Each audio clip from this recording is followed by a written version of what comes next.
പുതിയ വെറൈറ്റി സാധനങ്ങളൊക്കെ ഇറക്കുന്നതായിരിക്കും. മുട്ടായി തിന്നുന്നതും നാരങ്ങ തിന്നുന്നതും എന്റെ തലയിലേക്ക് ഇത് കൊണ്ടുവന്ന് കെട്ടിവെച്ചതുകൊണ്ട് എന്റെ കൂടെ ഇതവരെ ഒരാണുങ്ങളെ ആരും കണ്ടിട്ടില്ല. എന്റെ ഭർത്താവല്ലാതെ വേറെ ഒരു മനുഷ്യനെ എന്റെ കൂടെ ഇന്നവരാരും കണ്ടിട്ടില്ല. കാണാത്ത ഒരിടത്ത് നീ ഇത് പറഞ്ഞിട്ടുണ്ടെങ്കിൽ നീ ബാംഗ്ലൂരിൽ, അതായത് സുധി ചത്ത ശേഷം നീ ബാംഗ്ലൂരിൽ പോയത് എന്തിനെന്നും ആ ചെറുക്കൻ എന്തിന് ആത്മഹത്യക്ക് ശ്രമിച്ചുവെന്നും ആ ചെറുക്കന്റെ ഡീറ്റെയിൽ ഉൾപ്പെടെ ഞാൻ കൊണ്ടുവന്ന് പബ്ലിക് കിട്ടിയ. നീ നേരത്തെ പറഞ്ഞില്ലേ ഹനാന്റെ അടുത്ത്. പിന്നെ രേണുവിന് സുധീറിന് ഇഷ്ടമൊന്നുമല്ല. രേണുവിന് വേറൊരു അഫയർ ഉണ്ട്, ഒരു പയ്യന്റെ ഫോട്ടോ അയച്ചിട്ടുണ്ട്. എല്ലാവർക്കും നമ്മുടെ ഒരു പുതിയയിലേക്ക് സ്വാഗതം കിട്ടുന്നത്. അപ്പോൾ ഇന്നത്തെ നമ്മുടെ ഒരു വീഡിയോ എന്ന് പറഞ്ഞാൽ രേണു സുധി ഷെബീന ബീബിയും തമ്മിലുള്ള കുറേ കാര്യങ്ങളാണ് കേട്ടോ. കുറേ കാര്യങ്ങൾ എന്ന് പറഞ്ഞാൽ കുറച്ചുണ്ട്, പക്ഷേ ഇതിലൊന്നും തീരുമെന്ന് എനിക്ക് തോന്നുന്നില്ല കേട്ടോ. ഇറാനൊക്കെ ആയിട്ടുള്ള പ്രശ്നം, ഇറാനും അമേരിക്കയൊക്കെ ആയിട്ടുള്ള പ്രശ്നമൊക്കെ നിസ്സാരം. അത് അതൊക്കെ നിസ്സാരമായിട്ട് നമുക്ക് കണക്കാൻ, അതിനേക്കാൾ വലിയ പ്രശ്നങ്ങളാണ് ഇവർ തമ്മിൽ നടക്കുന്നത്. ഇങ്ങനെ അങ്ങോട്ടും ഇങ്ങോട്ടും ചെളി വാരി എറിയാണ് രണ്ടുപേരും. പക്ഷേ രേണു ഒട്ടും ഇതാകുന്നില്ല. പക്ഷേ രേണുവിനെ മൊത്തം അവർ കുത്തിപ്പൊക്കി എല്ലാം വെളി കൊണ്ടുവരുന്ന ലക്ഷണമാണ്. കാര്യം ഒന്നും ഒതുങ്ങി കൊടുത്താൽ തീരാവുന്ന പ്രശ്നമേ ഉള്ളൂ. അവരുടെ അമ്മയ്ക്കും ഒക്കെ വിളിക്കുന്നുണ്ട്, അവരും തിരിച്ചു അത് രണ്ടുപേരും അങ്ങോട്ടും ഇങ്ങോട്ടും പറയുന്നുണ്ട്. പക്ഷെ പറഞ്ഞ് അവിഹിതമാണ് ഇപ്പം മൊത്തം കൊണ്ടുവന്ന് വെളിയിലോട്ടിടുന്നത്. അതിനാണേലും ഇപ്പം ഇതിൽ കിച്ചുവിൻ്റെ വിഷയമല്ലെന്നാണ് ഷെബീന ബീബി പറയുന്നത്. കിച്ചുവിൻ്റെ പ്രശ്നമല്ല, രേണു ഇപ്പോൾ വന്നിച്ച്. രേണു ശരിയാണ് കേട്ടോ, അത് അവർ പറയുന്നതിലൊരു പോയിന്റ് ഉണ്ട്. കാര്യം രേണു അവിടെ വെച്ച് പറഞ്ഞായിരുന്നു ഈ പ്രശ്നമൊന്നും ഇനി എന്നെ ബാധിക്കുന്നതല്ല, ഈ പ്രശ്നമെല്ലാം ഞാൻ ഇവിടെ വെച്ച് നിർത്തി, ഇനി ഇതിനെപ്പറ്റി ഞാൻ സംസാരിക്കുന്നില്ല, എനിക്കിതിനെപ്പറ്റി ഇനി സംസാരിക്കേണ്ട എന്നാണ് രേണു അവിടെ വെച്ച് പറഞ്ഞത്. പക്ഷേ അവിടുന്ന് നാട്ടിൽ വന്നു കഴിഞ്ഞപ്പോഴത്തേക്ക് രേണു ആളാകപ്പാടെ മാറി ഒരുമാതിരി ബാധ കയറിയ മാതിരി ഷെബീന ബീബിയെ എടുത്തിട്ടങ്ങ് അലക്കുവാണ്. അപ്പം അവർ പറയുന്നത് എന്നാന്ന് ചോദിച്ചാൽ കിച്ചുവിൻ്റെ വിഷയമല്ല, രേണു കൊണ്ടുവരാൻ ഉദ്ദേശിച്ച പെട്ടികൾ കൊണ്ടുവരാൻ പറ്റിയില്ലെന്നോ അങ്ങനെ എന്നതൊക്കെയുണ്ട്. രേണുവിൻ്റെ ഇതിന് എന്നതോ കസ്റ്റംസിൽ കൊടുത്തെന്നോ അവർ പിടിച്ചെന്നോ എടുത്തെന്നോ ഒക്കെ പറയുന്നുണ്ട്. ഇതൊക്കെ എത്രമാത്രം സത്യമുണ്ടെന്ന് എനിക്കറിയില്ല. ഇവർ പറയുന്ന കാര്യങ്ങളാണ്. ചിലപ്പോൾ ഒരു ദേഷ്യത്തിന് പുറത്ത് പറയുന്നതാണോ നമുക്കറിയാനൊക്കത്തില്ല. എന്നതാണേലും ഒരുപാട് കാര്യങ്ങളുണ്ട് ഇന്നത്തെ വീഡിയോ പറയുന്നത്. ഇന്നത്തെ ഷെബീന ബീബി പറയുന്ന കുറച്ച് കാര്യങ്ങളുണ്ട്. അതിൻ്റെ ഇവർ പറയുന്നതിലൊക്കെ നമ്മൾ വിശ്വസിക്കാനുള്ള കാരണം എന്താണെന്ന് വെച്ചാൽ അതിൻ്റെ തെളിവുകളുണ്ട്. ആ തെളിവ് സഹിതമാണ് ഇന്നത്തെ വീഡിയോ ഞാൻ കാണിക്കുന്നത്. ആദ്യം തന്നെ പറഞ്ഞോട്ടെ, രേണുവിനെ സപ്പോർട്ട് ചെയ്യുന്നവർ ദൈവത്തെ ഓർത്ത് ഈ വീഡിയോ കാണാൻ കേട്ടോ. നിങ്ങൾ വേറെ റൂട്ട് തരിപ്പൊക്കോ ആ വഴി ഇങ്ങോട്ട് വന്നേച്ച് പതിയെ അങ്ങ് ഇറങ്ങിപ്പോക്കോ. കാര്യം എന്നാന്ന് ചോദിച്ചാൽ നിങ്ങൾ വന്ന് എന്തെങ്കിലും കമൻറ്റ് ഇടും, നിങ്ങളെ എടുത്തിളക്കാൻ അടുത്ത ആൾക്കാർ വരും. വെറുതെ എന്നാത്തിനെ വീട്ടിൽ ഇരിക്കുന്നവരൊക്കെ എല്ലാവരും കൂടെ കിടന്ന് എൻ്റെ കമൻറ്റ് ബോക്സ് ഒരു അടി ബോക്സ് ആക്കാൻ എനിക്ക് താല്പര്യമില്ല. അടി ബോക്സ് ആണ് വഴക്കാളി ബോക്സ് ആക്കാൻ താല്പര്യമില്ല കമൻറ്റ് ബോക്സ്. കാര്യം നിങ്ങളെ വന്ന് ഓരോരുത്തരും പറയും, നിങ്ങൾ തിരിച്ച് പറയും. അത് വെറുതെ അങ്ങോട്ടും ഇങ്ങോട്ടും പ്രശ്നം. അതുകൊണ്ട് നിങ്ങൾ ഒരുപാട് പ്രിയപ്പെട്ടവരാണെങ്കിൽ അതല്ല നിങ്ങൾക്ക് ഈ സംഭവം എന്നാന്ന് അറിയണം, ഇത് സത്യാവസ്ഥ എന്നതിൽ ഉണ്ടോ എന്ന് അറിയണമെങ്കിൽ നിങ്ങൾക്ക് വീഡിയോ ഇരുന്ന് കാണാം. അപ്പോൾ നമുക്ക് രേണുവിൻ്റെ കാര്യങ്ങൾ ആദ്യം തന്നെ ഷെബീന ബീബി പറയുന്ന കുറച്ച് കാര്യങ്ങൾ നമുക്ക് കേൾക്കാമേ. അവർക്ക് എന്നാന്ന് വെച്ചാൽ അവർക്ക് ദേഷ്യം, അവളെ ഞാൻ നേരിട്ട് പോലും കണ്ടിട്ടില്ല. അവർക്ക് കാല് നേരെ നടക്കാൻ പോലും ഇല്ലാത്ത ഒരുത്തിയാന്ന് എനിക്ക് മനസ്സിലായി. എന്നെ കണ്ടിട്ടില്ല, പക്ഷെ എനിക്ക് കാര്യം വയ്യ എന്നുള്ളതാണ് അവള് പറയുന്നത്. നല്ല കാര്യം, നല്ല സൂപ്പർ സാധനമായി പറഞ്ഞു കൂട്ടുന്നത് കേട്ടോ. അപ്പൊ എല്ലാവരും കേൾക്കാൻ വേണ്ടി പറയുന്നു, എന്തോരം മനസാക്ഷി ഉള്ളവളാണെന്നറിയാമോ. ഇൻസ്റ്റാഗ്രാമിൽ ഫേസ്ബുക്കിലൊന്നും പറയാൻ പാടില്ലാത്ത അറ്റാക്കാണ്, പറയാൻ പാടില്ലാത്ത തെറിയും പച്ച തെറിയും അറിവാണ് തരുവാണ് എഴുതി വെക്കണം. ഇതൊക്കെ ഇടുന്നവർ ആ പ്രൊഫൈലും കൊണ്ട് അവിടെ തന്നെ ഇരിക്കണം, ഓടരുത്, പിന്നെ വന്ന് കാലിലും പിടിക്കരുത്. അത്രേ ഉള്ളൂ. അത് ഞാൻ മെനക്കെടുക തന്നെ ചെയ്യും. മനസ്സിലായി. അവൾക്ക് കാലും 3-4 ഭർത്താക്കന്മാരുണ്ടായിരുന്നു. അവൾക്ക് വിധവയൊന്നുമല്ല, അവൾ വിധവയാന്ന് പറഞ്ഞത്. ഇപ്പം 3-4 മാറി ഭർത്താക്കന്മാരൊക്കെ ഉള്ളതാണ്. 3-4 ഭർത്താക്കന്മാരുള്ളത് എനിക്കല്ലടി, നിനക്കാണ്.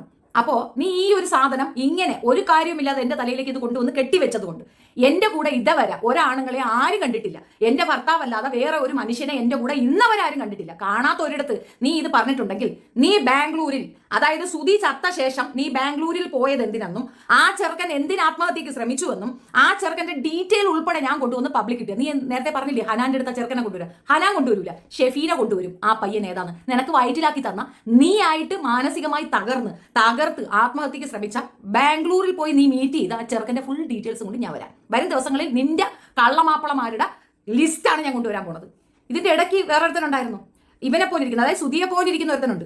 അവനെ കുറേ നാളിട്ട് പറ്റിച്ചു, ഇഷ്ടംമാതിരി പൈസ വാങ്ങിച്ചെടുത്ത് കെട്ടാന്ന് പറഞ്ഞുകൊണ്ട്. സുധിയുടെ ഡൂപ്പാണ്, എനിക്ക് നിന്നെ കാണുമ്പോൾ സുധിച്ചേട്ടനെ ഓർമ്മ വരും, എനിക്ക് സുധിച്ചേട്ടനാണ് നീ എന്ന് പറഞ്ഞിട്ട് അവന്റെ കയ്യിരിക്കുന്ന അത്ര പൈസയെ വാങ്ങിച്ചെടുത്തു. അമ്മ അതിന് നാട്ടുകാരെ മുഴുക്ക ഊമ്പിച്ച് വലിപ്പിച്ച് നടക്കുന്ന അവളാണ് ഷെഫീനയ്ക്ക് 4-5 മാപ്പിളയെന്ന് പറയുന്നത്. ഇത് കേട്ടല്ലോ. കാര്യം ഷെബീന ബീബി എടുത്തിട്ട് തോണ്ടാൻ ചെന്നാൽ അവർ എടുത്ത് വാരിയിട്ട് അലക്കും. പിന്നെ ഒരു കാര്യമുണ്ട്, ഇവരൊക്കെ കഴിഞ്ഞ് ഞാൻ ഇന്നലെയും പറഞ്ഞു, രേണു ചുമ്മാ തോണ്ടാൻ നടക്കുവാണ് ഈ റിയേഷൻ മീഡിയക്കാരെ. തോണ്ടിക്കഴിഞ്ഞാൽ രേണുവിന് എതിരെയുള്ള ഒരുപാട് കാര്യങ്ങൾ പുറത്തോട്ട് വരും എന്നുള്ളത് രേണു അറിയുന്നില്ല. കാര്യം ഒരാളൊന്ന് തുടങ്ങി വെച്ചാൽ അതിൻ്റെ ബാക്കിയായിട്ട് അടുത്ത ആൾക്കാരും പുറത്ത് കൊണ്ടുവരും. രേണു ഒന്ന് മിണ്ടാതിരിക്കാന്നുണ്ടെങ്കിൽ ഈ പ്രശ്നം ഇവിടെ അങ്ങ് തീർന്നു പോകും. എന്നാണെങ്കിലും അങ്ങോട്ടും ഇങ്ങോട്ടും പറയാനുള്ളത് മുഴുവൻ പറഞ്ഞു തീർക്കുക. പിന്നെ ഇതിൽ ലാസ്റ്റ് ഒരു കാര്യം ഷെബീന ബീബി പറയുന്നുണ്ട്. കാര്യം സുധിച്ചേൻ്റെ ഓർമ്മ വരും. സുധിച്ചേൻ്റെ ഷേപ്പിലുള്ള ആളാന്നൊക്കെ പറഞ്ഞ് ഒരു ബന്ധം ഉണ്ടായിരുന്നത്. അത് ഇവർ പറയുന്ന സത്യമാണ്. ആ ആൾ തന്നെ വന്ന് കാര്യങ്ങൾ പറഞ്ഞിട്ടുണ്ട്. അത് ഞാൻ അതിൻ്റെ കുറച്ച് വീഡിയോസ് ഞാൻ കാണിക്കാം. അത് കാണുമ്പോൾ നിങ്ങൾക്ക് മനസ്സിലാകും ഈ ഷെബീന ബീവി പറയുന്നതിലൊക്കെ എന്നിലൊക്കെ കാര്യങ്ങളുണ്ടോ, ഇവർ പറയുന്നതിൽ എന്നൊക്കെ സത്യങ്ങളുണ്ടോ എന്ന്. രേണു വെറുതെ കിടന്ന് രേണു എന്തിനാണ് ഈ കിടന്ന് ഈ തിളയ്ക്കുന്നതെന്ന് എനിക്ക് മനസ്സിലാകുന്നില്ല. ഒന്ന് സൈലൻ്റ് ആയി തീരാവുന്ന പ്രശ്നങ്ങളുള്ളൂ. ചുമ്മാ കിടന്നങ്ങ് തിളയ്ക്കുവാണ്. കിച്ചുവിൻ്റെ അടുത്തും ഇതുപോലെ കിടന്ന് കാണിച്ചാണ് കിച്ചും ഓരോ കാര്യങ്ങൾ പുറത്തോട്ട് കൊണ്ട്. കാര്യം ഇവരാവശ്യമില്ലാതുള്ള ഓവറായിട്ട് ഇനി ഇവരങ്ങനെ ഒരു പേജ് തുടങ്ങിയിട്ടുണ്ടെങ്കിൽ തുടങ്ങട്ടെ. അതിനെപ്പറ്റി ഇവർ വന്ന് പബ്ലിക്ക് വന്നിച്ച് ഇങ്ങനെ ഒരുമാതിരി പോര് ഞാൻ കാണിച്ചത് എന്നൊക്കെ ഇങ്ങനെയുള്ള മോശമായിട്ട് പറയുമ്പം ആ ചെറുക്കൻ ഒരു 22 വയസ്സൊന്ന് പയ്യനാണ്. അവന് നാണക്കേട് തന്നെ വരും. അതുകൊണ്ടാണ് ഒരു പക്ഷേ അവനെ ഇവരെല്ലാം ഒരു ലോക്ക് ഇട്ട് നിർത്തിയത്. പണ്ട് നീ ഇങ്ങനെ കാണിച്ചതല്ലേ, നിങ്ങളുടെ ആ കഥകൾ എടുത്ത് ഞാൻ പുറത്ത്. കാര്യം പല റിയാക്ഷൻ വീഡിയോക്കാരും ഇതെടുത്തിട്ട് പറയുന്നുണ്ടായിരുന്നു കേട്ടോ. എനിക്കൊന്നും അതില്ലാന്ന് തോന്നുന്നു കൂടുതലും പറഞ്ഞിരിക്കുന്നത്. അതിലും ഈ ഷെബീന ബീബിയൊക്കെ ഒത്തിരി ചെറുക്കിന് മോശമായിട്ട് പറഞ്ഞിട്ടുള്ളതാണ് ഈ ഒരു കാര്യങ്ങളൊക്കെ വെച്ച്. കാര്യം അതുകൊണ്ട് ഞാനിത് എടുത്തിട്ട് കൊടുത്താൽ ബാക്കി അവർ നിന്നെ അലക്കിക്കോളും എന്ന് വേണമെങ്കിൽ ഇതിനെ പറഞ്ഞ് ഭീഷണിപ്പെടുത്തി കാണും. അതുകൊണ്ടാണ് കിച്ചു തന്നെ വന്ന് നേരിട്ട് കാര്യങ്ങൾ മൊത്തം പറഞ്ഞത്. കിച്ചു ഇങ്ങനെ പറഞ്ഞിരിക്കുന്നതുകൊണ്ട് ഇനിയൊന്നും പറയാം. അതുപോലെ തന്നെ രേണു കിച്ചുവിനെ നേരിട്ടൊന്നും പറയുന്നില്ലെന്ന് ഞാൻ ഇന്നത്തെ വീഡിയോ പറഞ്ഞപ്പം ഒത്തിരി പേര് വന്ന് കമൻറ്റ്. ഞാൻ ഇതിൻ്റെ ബാക്കി കൂടെ കുറച്ച് പറയണം നടത്താൻ വിട്ടുപോയിരുന്നു കേട്ടോ. രേണു വന്ന് നേരിട്ടായി ഒന്നും പറയുന്നില്ലെന്നേ ഉള്ളൂ. പക്ഷേ രേണു പറയേണ്ടവരെ കൊണ്ട് മുഴുവൻ പറയിക്കുന്നുണ്ട്. ഒരുപാട് കാര്യങ്ങൾ പറയിക്കുന്നുണ്ട്. അതെന്ന് വെച്ചാൽ അടുത്തൊരു വീഡിയോയിൽ ഞാൻ കാണിച്ച രേണു ഒന്നും പറയുന്നില്ല എന്ന് പറയുന്ന രേണു മറ്റുള്ളവരെ കൊണ്ട് പറയിപ്പിക്കുകയും ചെയ്തിട്ട് രേണു അത് ഷെയറും ചെയ്യുന്നുണ്ട്. അതാണ് ഏറ്റവും വലിയ രസം. ഞാൻ ഒന്നും പറയുന്നില്ല എന്ന് പറഞ്ഞിട്ട് രേണു മറ്റുള്ളവരെ കൊണ്ട് പറയിപ്പിച്ച് ഷെയറും ചെയ്യുന്നുണ്ട്. അപ്പം നമുക്ക് ഈ സുധിയുടെ ഷേപ്പുള്ള ആള് എന്നതാണ് പറയുന്നത്. നമുക്കൊന്ന് നോക്കാം. സുധീരൻ പറയുന്നത് ഇങ്ങനെ വീട്ടിലിങ്ങനെ ഇതാണെന്ന് കാര്യങ്ങൾ പറയുന്നു. രേണുവിൻ്റെ കേസുകൾ പറയുന്നു. പിന്നെ രേണുവിന് സുധീരന് ഇഷ്ടമൊന്നുമില്ല. രേണുവിന് വേറൊരു അഫയർ ഉണ്ട്. ഒരു പയ്യൻ്റെ ഫോട്ടോ എനിക്ക് അയച്ചിട്ടുണ്ടായിരുന്നു എൻ്റെ ഒരു ഫോണിൽ. ഫോട്ടോ അയച്ച് കുറച്ച് കഴിഞ്ഞ ഫോട്ടോ ഡിലീറ്റ് കളഞ്ഞു. രേണു ആണോ മെസ്സേജ് അയച്ച വേറെ അഫയർ ഉണ്ടെന്ന് പറഞ്ഞു? അയച്ചിട്ടുണ്ടെന്ന്. ഈ ചേട്ടൻ മരണപ്പെട്ട ശേഷം ആണ് ചേട്ടൻ അയച്ചത്. അപ്പോൾ പിന്നെ ഞാൻ പറ്റി ഒന്നും ചോദിക്കാനൊന്നും പോയില്ല. പിന്നെ ഈ പുള്ളിക്കാരി ചേച്ചി എന്നെ വിളിക്കും. ഇദ്ദേഹം പറഞ്ഞ അതേ കാര്യം തന്നെയാണ് ഹനാൻ പറഞ്ഞേക്കുന്നത്. കാര്യം സുധിച്ചേട്ടൻ ജീവിച്ചിരിക്കെ തന്നെ ഉണ്ടായിരുന്ന ബന്ധമാണ്. സുധിച്ചേട്ടൻ മരിച്ചു കഴിഞ്ഞ ബന്ധം രേണു കണ്ടിന്യൂ ചെയ്തിരുന്നെന്ന് പറഞ്ഞത്. അത് തന്നെയാണ് ഇദ്ദേഹം ഇപ്പോൾ പറഞ്ഞിരിക്കുന്നത്. ആ ഒരു ഫോട്ടോ അയച്ചു കൊടുത്തിരുന്നു. അത് അന്നേരം തന്നെ ഡിലീറ്റും ചെയ്തു. ഒരു താടി വെച്ച ആളെന്നൊക്കെയാണ് പുള്ളി പറയുന്നത്. അതിനെപ്പറ്റിയാണ് ഷെബീന ബിബി ഇപ്പോൾ പറഞ്ഞു നിർത്തിയത്. ആ ഒരു പയ്യനെയാണ് ഇപ്പോൾ ഷെബീന ബിബി പറഞ്ഞു നിർത്തിയത്, ബാംഗ്ലൂരുള്ളത് ആ പറയുന്നത്. അപ്പം അതുപോലെ തന്നെ സുധിച്ചേട്ടന് രേണു ഇഷ്ടമായി അല്ലായിരുന്നു എന്നുള്ളത് പുള്ളി തന്നെ പറയുന്നത്. കാര്യം ഇദ്ദേഹം രേണു തമ്മിൽ ഭയങ്കര കയ്യൊപ്പായിരുന്നു കേട്ടോ. ഭയങ്കര ഒരു ബന്ധമായിരുന്നു. ഒരു അഗാധമായ എന്തൊക്കെ ബന്ധങ്ങളായിരുന്നു. നമുക്ക് ഈ പുള്ളി പറയുന്നത് നമുക്ക് മനസ്സിലാവും. ഇവരെയാണ് ഇപ്പൊ ഷെബീന ബീബി പറഞ്ഞത് ഇങ്ങനെ പറ്റിച്ചു പൈസ എടുത്തു എന്ന് പറഞ്ഞത്. ഒരു പുള്ളിക്കാരെ ഫോണിൽ മെസ്സേജ് ഇട്ടുണ്ട് ചീത്ത വിളിച്ച്. ഇപ്പൊ ചേട്ടൻ ഈ പൈസ വേണം എന്ന് പറയുന്നതിന്റെ അതുപോലെ ഇപ്പോ ഇതുമായി രംഗത്ത് വരുന്നതിന്റെ ഒരു കാരണം എന്താണ്? കാര്യം ഞാൻ അത്യാവശ്യം കൊടുത്താൽ പുള്ളിക്കാരി ഇപ്പൊ തിരിച്ച് എനിക്കൊരു അത്യാവശ്യം പൈസ തിരിച്ച് ചോദിക്കുമ്പോൾ പുള്ളി തരത്തില്ല എന്ന് പറയുന്നത് അത് മോശമില്ലത്. തരില്ല എന്ന് പറഞ്ഞതും അടിക്കാൻ ആളെ പിന്നെ അമ്മയെ ചെയ്ത് വിളിക്കുന്നത് നമ്മൾ കൊടുക്കായിരുന്നു. ഇനി ആ പൈസ തിരിച്ച് മേടിക്കും. സ്റ്റേറ്റ്മെന്റ് വേണമെന്ന് പറഞ്ഞു. സ്റ്റേറ്റ്മെന്റ് എടുത്ത് കൊടുത്തു പുള്ളിക്കാരി ഫ്രണ്ടിന്. ആ ഫ്രണ്ട് അന്വേഷണം ഒന്നും പെണ്ണുമില്ല. സ്റ്റേറ്റ്മെന്റ് മൊത്തം കാണിച്ചപ്പോൾ അവർക്ക് ഒരു അനക്കവുമില്ല. ആകും രേണുവിനും ഒന്നുമില്ല, ആ പുള്ളിക്കാരിക്കും ഒരു അനക്കമൊന്നുമില്ല. ഇത് രേണു ഇദ്ദേഹത്തിന് ഇന്ന് പൈസ മേടിച്ചിട്ടുണ്ടെന്നാണ് പറയുന്നത്. ആ പൈസ മേടിച്ച് തിരിച്ച് ചോദിച്ചപ്പോഴാണ് രേണുവിന് പിണക്കമായത്. രേണു പിന്നെ അമ്മയ്ക്ക് ഒപ്പരം വിളിക്കാൻ പിടിക്കുകയാണ്. അതൊക്കെ പറയുന്നത് കറക്റ്റ് കാര്യങ്ങളുണ്ട്. കാര്യം രേണുവിൻ്റെ ഇൻസ്റ്റയിലോട്ട് കയറിയാൽ മതി, കമൻറ്റ് ബോക്സിൽ കയറി നോക്കിയാൽ മതി. രേണു അമ്മയ്ക്ക് ഒപ്പനൊക്കെ വിളിക്കും, നമുക്ക് നല്ലപോലെ കാണാം. അപ്പനും അമ്മയ്ക്ക് മാത്രമേ രേണു വിളിക്കുള്ളൂ കമൻറ്റ് ഇടുന്ന പറയാം, വേറെ ഒന്നും പറയല്ല. അപ്പം ആ പറഞ്ഞ സത്യമായിരിക്കും. അദ്ദേഹത്തിൻ്റെ അമ്മയ്ക്ക് ഒക്കെ വിളിച്ച് കാണും. അതുപോലെ തന്നെ പൈസ തിരിച്ച് കൊടുക്കാത്തതിന് ആരുടെ കൂട്ടുകാരെ കൊണ്ടൊക്കെ ഇദ്ദേഹത്തെ ചീത്ത വിളിപ്പിച്ചതാണ്. ലാസ്റ്റ് ഇയാൾ തെളിവ് സഹിതമല്ലേ ഇട്ട് കൊടുത്ത് കഴിഞ്ഞപ്പോഴത്തേക്ക് അവർ പിന്നെ ഒന്നും മിണ്ടാൻ വന്നില്ലെന്ന്. കാര്യം പുള്ളിക്കാർ ഓർത്ത് കാണും, പുള്ളിക്കാരുടെ തെളിവൊന്നും ഇല്ലെന്ന് ഓർത്ത് കാണും. ഞാൻ പറഞ്ഞില്ലേ പുള്ളിക്കാർ കാണിക്കുന്ന കാര്യങ്ങളെല്ലാം ഇങ്ങനെയാണ്, തെളിവൊന്നും ഇല്ലെന്ന് നോക്കാം. പക്ഷേ എവിടെ നിലയ്ക്ക് തെളിവില്ല പൊങ്ങി വരും കേട്ടോ. മാത്രമാണോ അല്ലാതെ ഏതെങ്കിലും ഇപ്പോൾ ഒരു ഫ്രണ്ട് സൂചിച്ചേട്ട ഒരു ഫ്രണ്ട് പറഞ്ഞത് അവര് വിളിച്ച് പറഞ്ഞിരുന്നു ഇനി രേണുവിനെ വിളിക്കരുത് എന്നൊക്കെ പറഞ്ഞിരുന്നു എന്നൊക്കെ പറയുന്നു. അങ്ങനെയുള്ള കോളുകൾ അങ്ങനെ ഒത്തിരി കോളുണ്ട്. രേണു ഒത്തിരി ആൾക്കൂടെ വിളിപ്പിച്ചിട്ടുണ്ട് എന്നെ കൊണ്ട്. എന്റെ ഫോൺ നിറച്ച് ഇങ്ങനെ കോളായിരുന്നു ഇങ്ങനെ ഒരു ദിവസം കൊണ്ട് ഭീഷണിപ്പെടുത്തി. പക്ഷെ അവരോട് പറഞ്ഞത് ചേട്ടൻ ശല്യം ചെയ്യുകയാണെന്നാണല്ലോ. അങ്ങനെയാണ് പറഞ്ഞത്. അപ്പൊ ഈ ശല്യം ചെയ്യുന്ന പറഞ്ഞപ്പോൾ അവർക്ക് എന്റെ ഈ റെക്കോർഡിങ് കേൾപ്പിച്ചു കൊടുത്തു. റെക്കോർഡിങ് മൊത്തം അയച്ചു വിട്ടിട്ടുണ്ടായിരുന്നു. പിന്നെ ഈ രേണു സ്ക്രീൻഷോട്ട് അയക്കുന്നു. ഇവിടുത്തെ പോകുമ്പോൾ അവിടെ നിന്ന് ഫോട്ടോസ് അയച്ചു തരുവഴി എവിടെ പോകുന്നുണ്ടെങ്കിൽ രേണു ചേട്ടൻ ഫോട്ടോ അയച്ചു തരും. ബസ്സിരിക്കുന്ന ബസ്സിന്റെ ഫോട്ടോ അയച്ചു തരും. ബസ് സീറ്റിരിക്കുന്ന ഫോട്ടോസ് അയച്ചു തരും. നിങ്ങൾ നല്ല ഫ്രണ്ട്ഷിപ്പിലായിരുന്നു. പിന്നെ എന്തുകൊണ്ടാണ് പെട്ടെന്ന് ആ ഫ്രണ്ട്ഷിപ്പ് വേറെ കാര്യം, രേണുവിന്റെ ഒരു മൂത്ത മോൻ വീട്ടിൽ നിർത്തത്തില്ല. പുള്ളിക്കാരി പറഞ്ഞു അങ്ങനെ നോക്കുന്നു ഇങ്ങനെ നോക്കുന്നു. ഈ ഒരു പറയുന്ന കാര്യങ്ങൾ നിങ്ങൾ ശ്രദ്ധിച്ചാണ്. കാര്യം ഇദ്ദേഹം പൈസ തിരിച്ചു വെച്ചപ്പോൾ രേണു മറ്റുള്ളവരോട് പറഞ്ഞു തന്നെ ഇദ്ദേഹം ശല്യപ്പെടുത്തുന്നതാണ്. പക്ഷേ രേണു ഇദ്ദേഹത്തിന് അയച്ചു കൊടുത്ത ഫോട്ടോയും വോയിസും എല്ലാം ഉണ്ട്. ഒരു ബന്ധവും ഇല്ലാതെ ഒരുത്തരും നമ്മൾ എവിടെയെങ്കിലും പോകുമ്പോൾ യാത്ര ചെയ്യുന്നതിൻ്റെയും അവിടെ നിൽക്കുന്നു ഇവിടെ നിൽക്കുന്നു പറഞ്ഞ ഫോട്ടോസ് അയച്ചു കൊടുക്കുമോ? ഒരിക്കലുമില്ല. ഒരു പെണ്ണും അയച്ചു കൊടുക്കത്തില്ല. നിങ്ങൾ തന്നെ പറയും. രേണുവിനെ സപ്പോർട്ട് ചെയ്യുന്ന ആരെങ്കിലും വീഡിയോ കാണുന്നുണ്ടെങ്കിൽ അത് നിങ്ങൾ സപ്പോർട്ട് ചെയ്ത് വരില്ല. അത് രസത്തിന് അല്ലെങ്കിൽ ആ കൊച്ചിന് മനസ്സിന് സമാധാനത്തിന് വേണ്ടി അല്ലെങ്കിൽ അതിൻ്റെ വിഷമം മാറാൻ വേണ്ടി അയച്ചു കൊടുത്തെന്ന് പറയരുത്. നിങ്ങൾ അങ്ങനെയൊക്കെ ചെയ്യുമോ? ഒരു പരിചയമില്ലാത്ത ഒരുത്തിന് ഒരു വെറും ഒരു സുഹൃത്താണെന്ന് പറഞ്ഞാൽ പോലും നമ്മൾ എവിടെയും പോകുന്നതിൻ്റെ ഒരു ഫോട്ടോ ഒരു പെണ്ണ് അയച്ചു കൊടുക്കും. മറ്റെന്തെങ്കിലും ബന്ധം ഉണ്ടെങ്കിൽ മാത്രമേ ഉള്ളൂ അങ്ങനെ ഫോട്ടോസ് അയച്ചു കൊടുക്കുള്ളൂ. അല്ലെങ്കിൽ ഒരിക്കലും അയച്ചു കൊടുക്കത്തില്ല. കാര്യം എന്ന് വെച്ചാൽ വെറും ഒരു ഫ്രണ്ട്ഷിപ്പ്. അതിനകത്തിനാണ് നമ്മൾ പോകുന്ന വഴിയും വരുന്ന വഴിയുള്ള ഡീറ്റെയിൽ ഇവർക്ക് കൊടുക്കേണ്ട കാര്യമില്ല. അതുപോലെ തന്നെ ഈ ലാസ്റ്റ് പറയുന്ന കാര്യം നിങ്ങൾ ശ്രദ്ധിച്ചാണ്. കിച്ചു രേണുവിനെ മോശമായിട്ട് നോക്കുന്നു, രേണുവിൻ്റെ അടുത്ത് ഒരു ഇതായിട്ട് പെരുമാറുന്നു എന്നാണ് പറയുന്നത്. ഏതൊരു മകനെന്ന രീതിക്കല്ലാതെ പെരുമാറുന്നു എന്നാണ് അദ്ദേഹം ഉദ്ദേശിച്ചിരിക്കുന്നത്. അതങ്ങനെ അത് രേണു പറഞ്ഞെന്ന് പറഞ്ഞ് വേറെ ഞാൻ ഇതുപോലെ കേട്ടിട്ടുണ്ടായിരുന്നു കേട്ടോ. അതാണ് കിച്ചു പറഞ്ഞത്. ഇനി ചിലപ്പം എൻ്റെ പേരിൽ ഒരു പെണ്ണ് കേസ് വരെ വരാൻ സാധ്യതയുണ്ടെന്ന് പറഞ്ഞത്. ആ കൊച്ചിനെ ഒരു മോശക്കാരനാക്കാൻ വേണ്ടി രേണു തന്നെ എടുത്തിട്ടേക്കുന്ന ഒരു കാര്യമാണത്. സത്യം പറഞ്ഞാൽ കിച്ചു ഒരു മുഴം നീളത്തിൽ അങ്ങ് എറിഞ്ഞു. പക്ഷേ രേണു പ്രതീക്ഷിച്ചില്ല കിച്ചു ഇത്രയും ഒരു മുഴം നീളത്തിൽ എറിയുമെന്ന് രേണു ഒട്ടും വിചാരിച്ചില്ല. രേണുവിന് അതുകൊണ്ട് എല്ലായിടത്തും പിടിവള്ളി വിട്ടുപോയി. ഒന്നും ഒരു കാര്യമില്ല. ഒരു പക്ഷേ കിച്ചു ആ ഒരു കാര്യം വന്ന് പറഞ്ഞില്ലായിരുന്നെങ്കിൽ രേണു പറഞ്ഞേനെ എൻ്റെ അടുത്ത് ഇന്ന പോലെ മോശമായിട്ട് പെരുമാറിയിരുന്നു, അത് ഞാൻ പറയും എന്ന് പറഞ്ഞതിൻ്റെ പേരിലാണ് അവൻ എന്നെ ഇങ്ങനെ മോശക്കാരനാക്കി എന്നും പറഞ്ഞ് വന്നായിരുന്നേനെ.